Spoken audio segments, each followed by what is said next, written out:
Radio Corporation of America presents The Magic Key.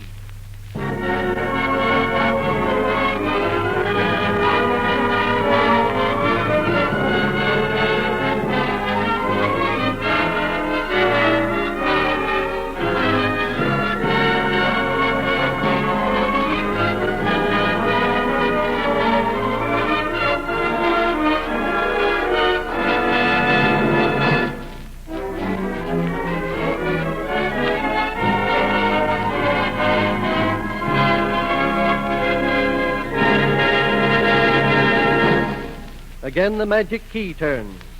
The RCA family, including RCA Victor, RCA Radiotron, RCA Communications, Radio Marine, RCA Institutes, and the National Broadcasting Company, all join in presenting a number of Broadway highlights. Those appearing this afternoon include Roland Young, Eleanor Powell, Madame Schumann-Heinck, Joseph Levine, Tom Dorsey and his band, John B. Kennedy, and, from Amsterdam, Holland, the new European radio and moving picture star, Joseph SCHMIDT. Frank Black, director of music for the National Broadcasting Company, leads the NBC Symphony Orchestra in the Waltz from the Sleeping Beauty by Tchaikovsky.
Entertainment has one main street, and radio has opened it to the world.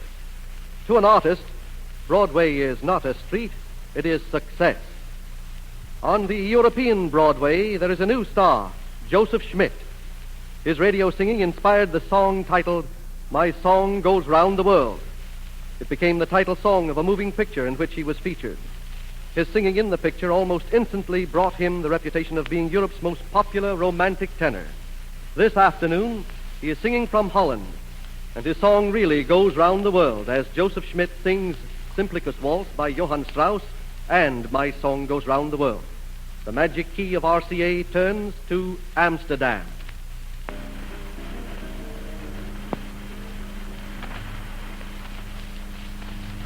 Gentlemen, the well-known famous tenor JOSEF SCHMIDT, accompanied by the Harlem Symphony Orchestra, conducted by Pete Tickles, will sing for you the Simplicus Waltz by Johann Strauss.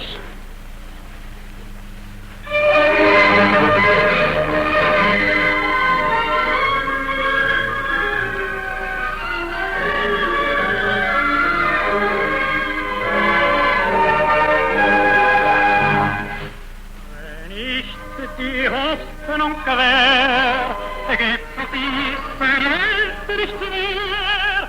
Manch Opfer, oh Gott, ihr fühlt sich froh. Es wird schon weitergehen, denn die Welt muss sich ja drehen. Vertrauen du, errettet dich, ja Gott, ja Gott.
Theme song from Hans May's JOSEF SCHMIDT film, My Song Goes Round the World.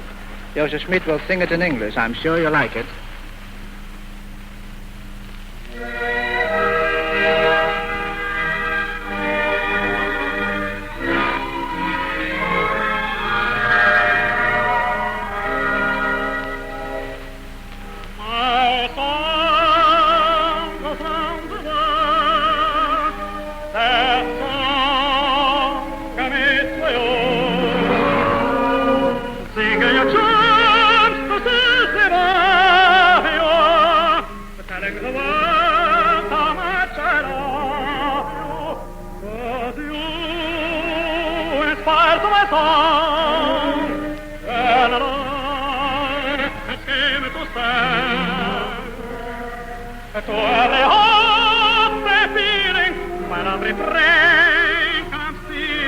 My song will ever think me that way.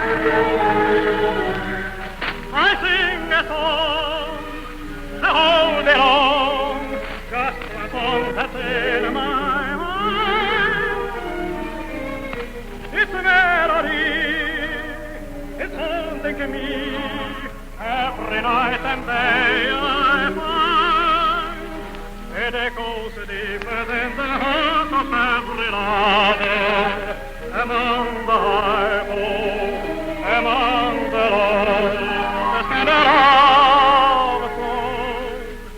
It when the star, it rings near, sing, I love you, dear, my tongue goes on the word, that song made for you. And think of the chance to find me there, telling the world how much I love you, for you inspired my song, when love has came to stay, to every heart may beating, and every brain comes stealing, my song will live, so sings a heart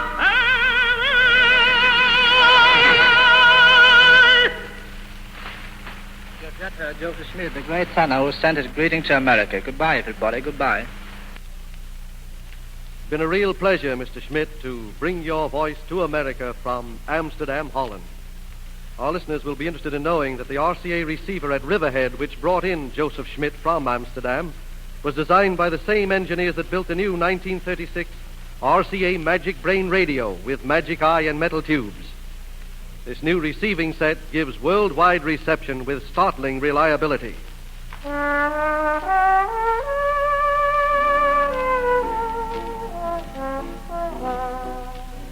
RCA Victor has discovered a great new dance band for Victor Records. It's under the direction of Tom Dorsey. Tom is famous for his trombone playing. His unusual arrangements of popular music are the talk of Broadway musicians today. As our guest, he is going to do two of the melodies he recently recorded. First, It's Written in the Stars, with Edith Wright singing the vocal.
Stars, those tiny little stars, but you should be the one who loves me.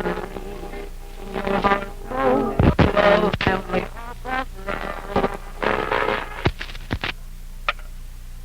And our love would be divine if we could face the world together.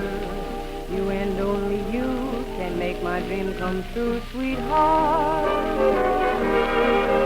If you seek happiness, a perfect happiness, the kind I can see, your place is in my arms, forever in my arms, until eternity. It's written in the stars, those tiny little stars, you should be the one who loves me. Don't let romance wait, we're in the hands of fate. I know because it's written in the stars.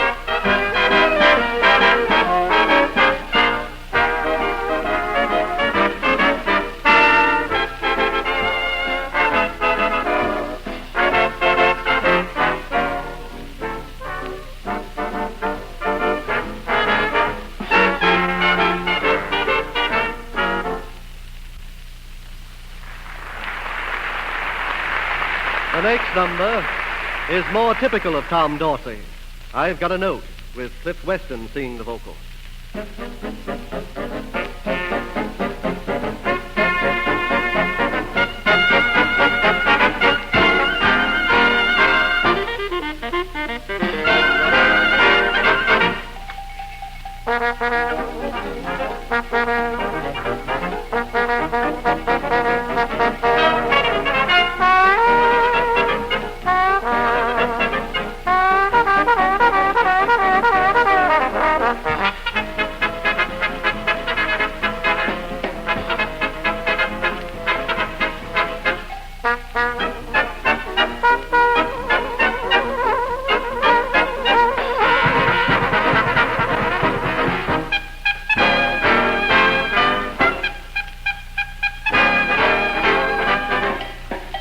I've got a note, here is the note.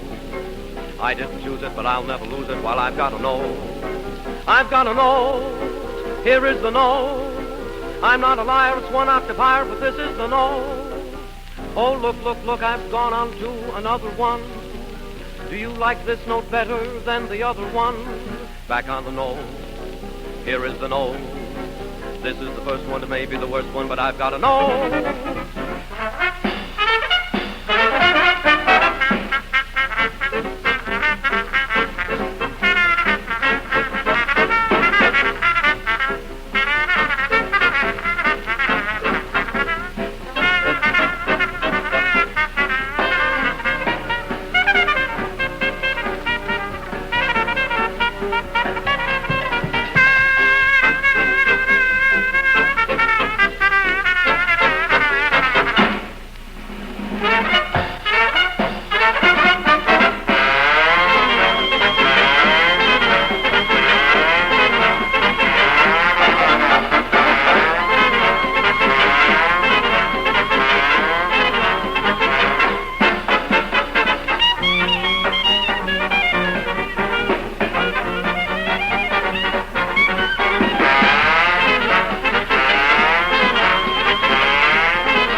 How to become a pianist without a piano was the problem that faced Joseph LHEVINNE at the beginning of his career.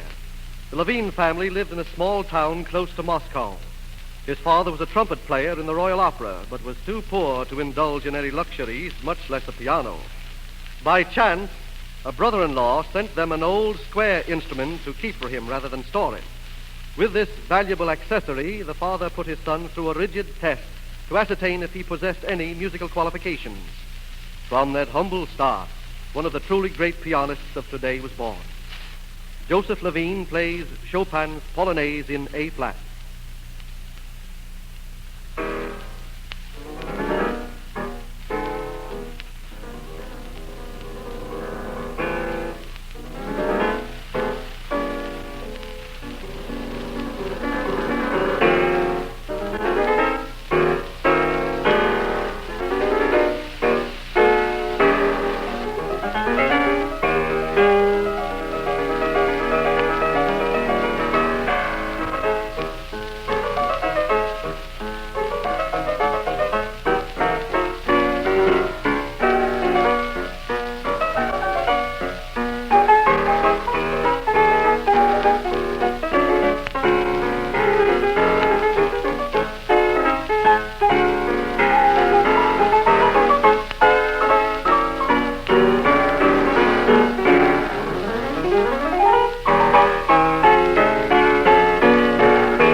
The Magic Key of RCA turns to real Broadway to bring you a scene from John Golden's new hit, A Touch of Brimstone, starring Roland Young.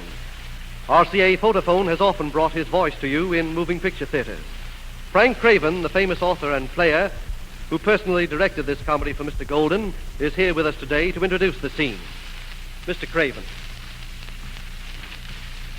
We are going to play a scene from the second act of A Touch of Brimstone with members of the original cast.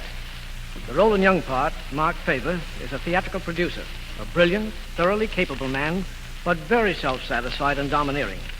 He has produced a play that was so well received in New York that he plans to take it to London. He has told his wife, the part played by Mary Phillips, that he doesn't want her to make the trip with him.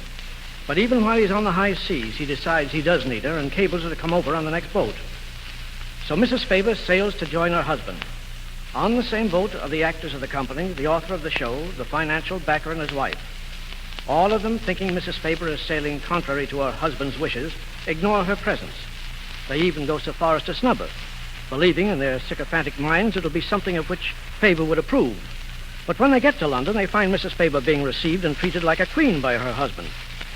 So Ben Foster, the author, played by Ryder Keene, Isabel Cobb, wife of the co-producer of the play, played by Cora Witherspoon, and Kruger, the stage manager, played by Robert Burton, hasten to make amends for their conduct on board ship by bringing Mrs. Faber gifts. The scene is the Faber apartment in London, where Mrs. Faber is awaiting the arrival of her brother Tommy, played by William Post, Jr. As the scene opens, Ben Foster, the author, enters. Hello, Janet. I just dropped in to bring you this book as a little memento of your first London opening. Why, that's very thoughtful of you, Ben. Come in. Ah, good evening, Mrs. Faber. Well, how do you do, Mrs. Cobb? My dear, how are you? I just ran up to show you my new frock. My husband likes it, Ben likes it, but I do want a woman's opinion. Why, it's charming, lovely. Precisely what I said. Genet designed it. It was an accident. That is, an inspiration. Oh, Mrs. Faber, you must forgive me. I'm such a sentimentalist, but I found something today that I just couldn't resist. For you.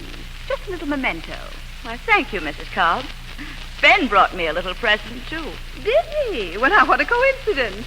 There's nothing like a first night to bring people together, is there? Peace on earth, goodwill to men. Forgive thine enemies. I do that all the time, my dear. Don't you? It's the only way to keep them. What beautiful earrings. Oh, hello, Tommy. Hello, darling. Gee, I'm glad to see you. Mrs. Cobb, this is my brother, Tommy Kimball. Oh, Mr. Kimball, I've heard so much about you. Fancy coming all the way to London to meet you. Scarcely worth the trip. Well, Ben, we must run along. We're keeping Mrs. Faber. Oh, we're all having dinner together. I told Ma. Au revoir, Mrs. Faber. Goodbye, Janet. Dinner with them. Oh, dear. Oh, well, if Mark's accepted. What's all this? Presents? Yes, the books from Ben. The earrings are from Mrs. Cobb. I wonder what Kruger will bring. What's the racket? Blood money. They cut me dead all the way across the Atlantic. What for? For coming to London. You see, in New York, Mark said in front of them that he didn't want me in London. Later, he wired for me to sail with the company, but they didn't know that. Well, say, they're a fine bunch It's of... all too silly. Forget it. Come on in. Oh, here's Mark now. Hello, Tommy. Come on in, Kruger. Oh, hello, Tommy. Hi. How are you, Mrs. Faber? She's fine. The Hungarian's bearing gift in it. Show what you've got, Kruger. Oh, it's nothing. It's nothing at all. It's just a plate. Oh, but the sentiment, Kruger. Ben and Isabel brought presents, too. Really? What do they want? Say, that's a big plate, Kruger. Covers a multitude of sins. It's magnificent. I really hesitate to take it. No, take it, Mrs. Faber. Take it. Please, take the plate. Of course she's going to take it. Why shouldn't she? What's the matter with you? Well, nothing only. I just thought Mrs. Faber might be sore at me. Sore at you? What for? I don't know. Oh, it's all right. It's nothing. Thank you for your plate, Kruger. Thank you, Mrs. Faber. Thank you for taking it. There's something phony here. Yeah, I think I'd better be going over to the theater now. You hold on. Johnny, what's Kruger done? Nothing that matters at all. Will somebody tell me what this Hungarian has done? Well, Mrs. Faber imagines that I was rude to her. Imagines? Well, it was just a misunderstanding.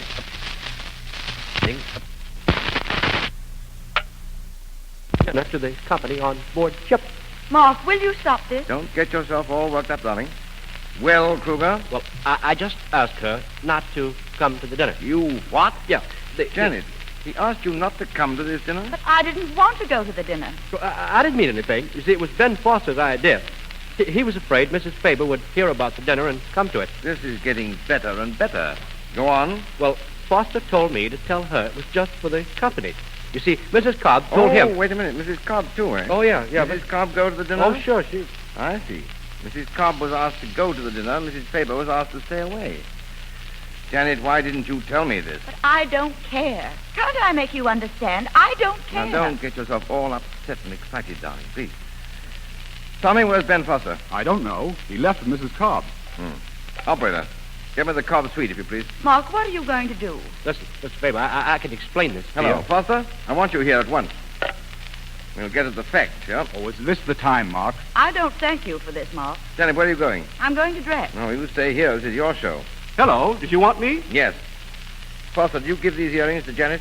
Why, no, Isabel did. This book? Yes. Here, take it back. Mrs. Faber doesn't want it. What's the matter? Listen, Foster. Kruger tells me you insulted Mrs. Faber on shipboard. What? You're a liar, Kruger. Oh, I didn't say he insulted Mr. Faber. He just told me he didn't want her at the captain's dinner. I said that. You said that. Now, listen, Mark. Kruger told her he didn't want outsiders at the party. No, you didn't. No, you didn't. You gave her the idea in the first place that she was in the way, tagging along after Mark. You told me you didn't want her in London. You told everybody. Mark, for the last time, will you stop Wait, this? Janet, wait. Now, Mark, I give you my word of honor as a gentleman. Shut up. Come on, both of you. Apologize to Mrs. Faber. Come on, apologize. Well, sorry, Mr. Faber. Why, Janet, this is terrible. Kruger, you go home and pack. There's a boat leaving in the morning. It's your boat. Well, Mark, You can't do it. The show, the opening. I got a contract. Out. Out of the door or the window, you're finished. Now, Mark, don't act hastily. Kruger surprised me, lying, but we need him. We can't let him go. Foster, I always thought you were a swine. Now I know you are. Mark! That's all. You may go now.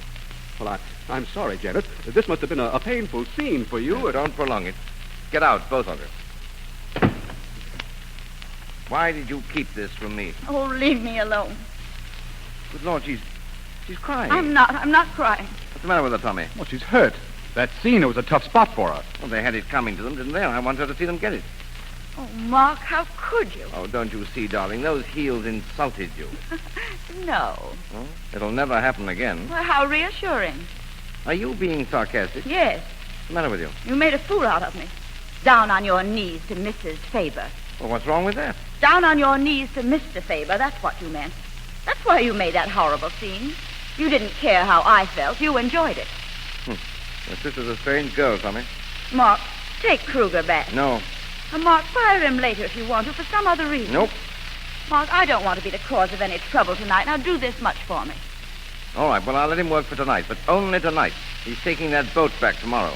Where are you going? I'm going down and take another sock at Kruger before I take him back.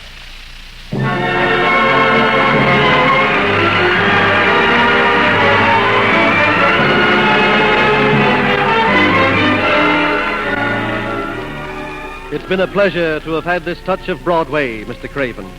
Won't you express our appreciation to Mr. John Golden, Mr. Roland Young, and the other members of the cast? The RCA family includes all divisions of the great field of radio. RCA Victor for high-fidelity Victor Records. There are over 7,000 artists in the Victor Library of Recorded Music. RCA Communications gives instantaneous radio telegraph contacts. Radio Marine speedily relays messages to and from ships. Better radio reception is supplied through the new 1936 RCA Magic Brain radio with the magic eye and metal tubes.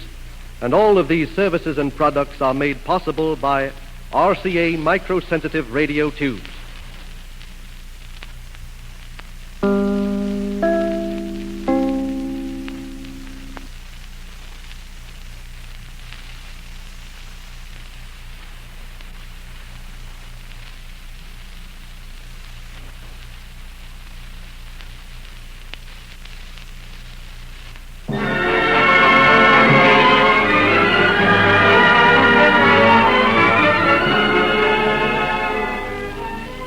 The Magic Key of RCA turns, and Frank Black, General Musical Director of the National Broadcasting Company, leads the NBC Symphony Orchestra in Lecuona's brilliant Malagueña.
Industry has its Broadway, a show of shows in the New York Automobile Show. It opened yesterday, displaying new designs, new colors, improved motors, greater driving comfort, and previews of the equipment for the future. At this moment in Central Park, our own news commentator, John B. Kennedy, is having a demonstration of one of the new models. Let's talk with Mr. Kennedy. The Magic Key turns. Hello, John. Hello, Milton. Here we are, gliding through the twisting terraces of Central Park as if we were riding on air. The park is lovely in its autumn coloring of dun and red and olive green, framed by the tall towers of mid-Manhattan. Are there many riders, horse riders, on the bridle paths? Plenty of them, Milton. You know, I go horseback riding there, John. Yes, Milton, I saw your horse just now. It's resting up for a month or two. Uh-oh. Over there is Al Smith's Zoo, thronged by laughing youngsters, and here we go at 40 or 50 miles an hour. Look out for the traffic cops. Oh, they don't mind a new car trying out its paces, Milton. This one is typical of the streamlined beauty and silky smooth performance of the new cars. Milton, I wonder, can you fix it for me to talk to one of the automobile executives at the show? I think so. We have some engineers over there. Oh, Andrew.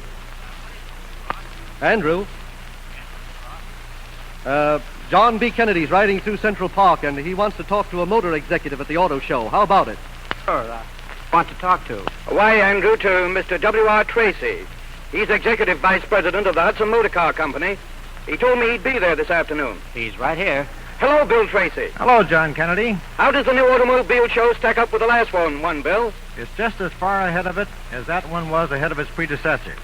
At the opening yesterday, it was a brilliant spectacle of animated exhibits. Wait a minute, here's a red light. Gleaming silver and nickel and shining blacks, blues, and other colors of beautiful bodies. Yes, as a veteran of these shows, I can say that I have never seen a more beautiful exhibit. But tell me, Bill, Why was the date of the show advanced from winter to fall? That's simple. It was to spread employment and also to take advantage of a psychological factor in car buying. I see.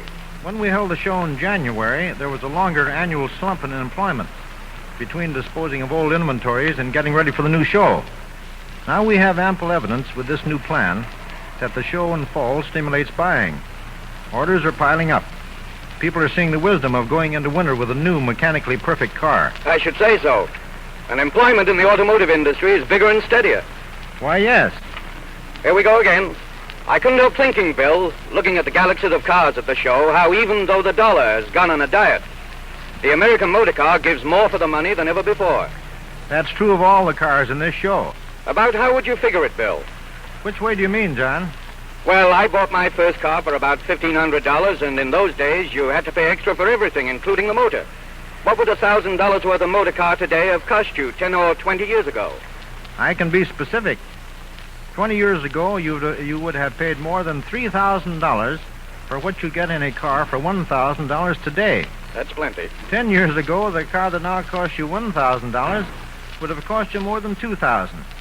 Without a question, today's cars are the biggest automobiles ever priced so low.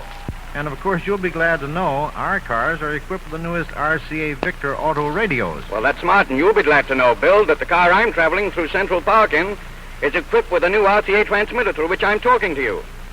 Good. But, Bill, what in your opinion is the outstanding feature of the new show? Without any question, safety.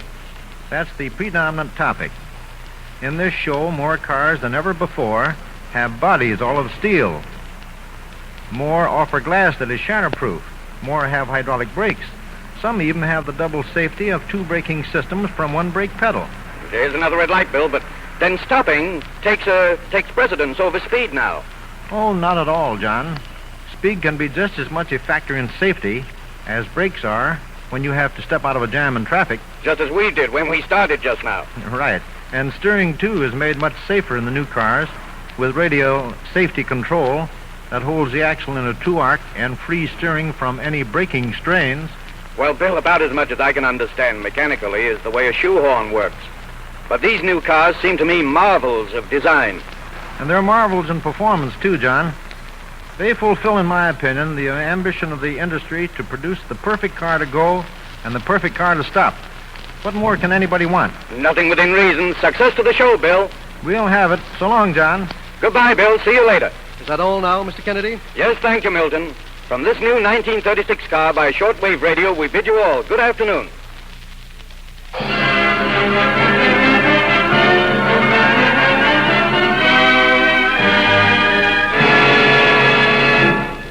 Right now, there's an electric sign on Broadway at 50th Street that reads, Eleanor Powell, the world's greatest feminine tap dancer, starring in At Home Abroad. It's one thing to arrive on Broadway and another to stay on Broadway. Although just a girl, she's a veteran of Broadway and now a star in pictures. Her delightful singing voice and her dancing have been recorded by RCA Victor. Miss Powell is going to do one of the recorded numbers. You Are My Lucky Star from Broadway Melody. Tom Dorsey's band will accompany her.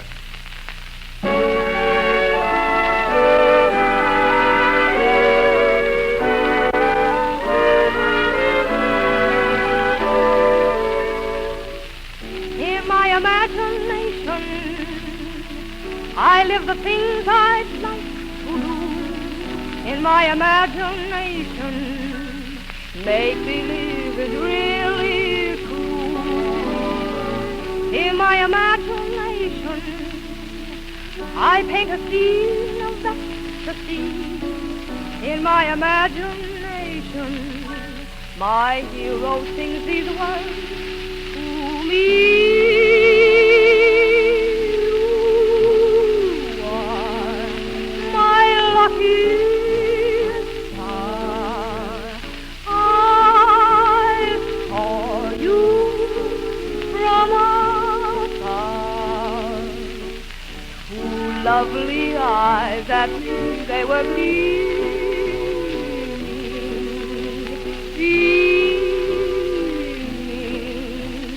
I was struck. You're all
Farther down Broadway, the street, is the citadel of fine music in America, the Metropolitan Opera House.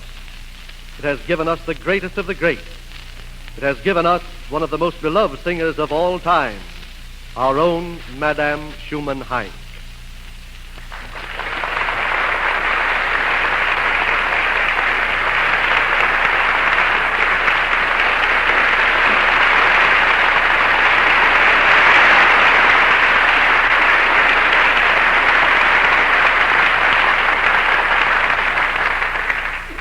Don't bother, I'm not singing. I'm talking. I am so very happy to be with you this afternoon. I really do, I love the radio. Radio and moving pictures are the most valuable contributions to human beings, both old and young. It lets people way out in the woods know everything that goes on in the world, in music, news, and science. It is wonderful, except when some old crank gets on. But thank heaven, that doesn't happen very often anymore. You know, one time ago, I thought I was popular. But not all the people could come to the opera before. Now, everybody can hear operas, big symphony orchestras, well, all the most wonderful through the radio. Well, it gave me, too, a chance to talk to mothers, to the people, to everyone. It leads to my new moving picture contract. Imagine, I breaking in the movies at 74. Well, never mind. I think radio is most marvelous in the education of children. In a schoolroom, they can look around. Maybe an airplane goes by, or the boys see a pretty girl sit near him. But with radio, they have to listen, and children learn more through hearing.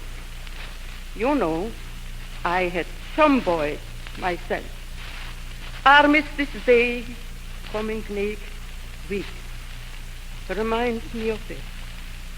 My boy were on both sides.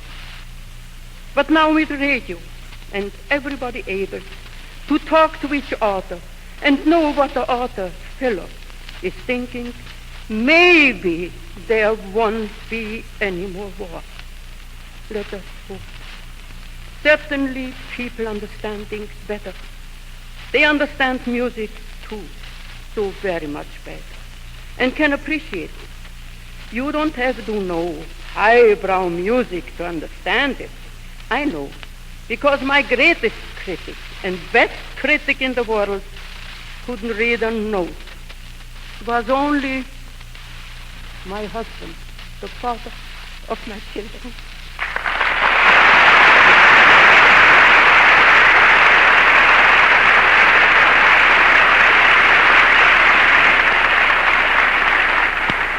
All the world is happy when Madame Schumann-Heink appears.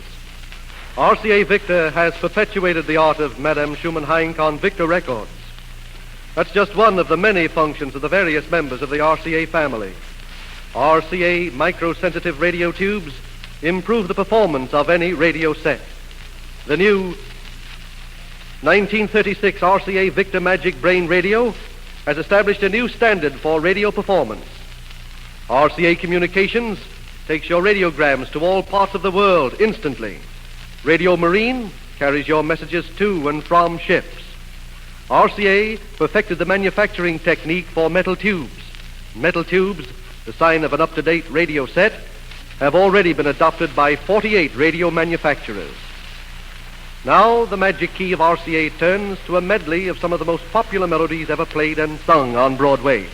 Look for The Silver Lining from Sally, Kahlua from Good Morning Dearie, Once in a Blue Moon from Stepping Stones, Can't Help Lovin' That Man from Showboat, and Who from Sunny. Frank Black leads the NBC Orchestra.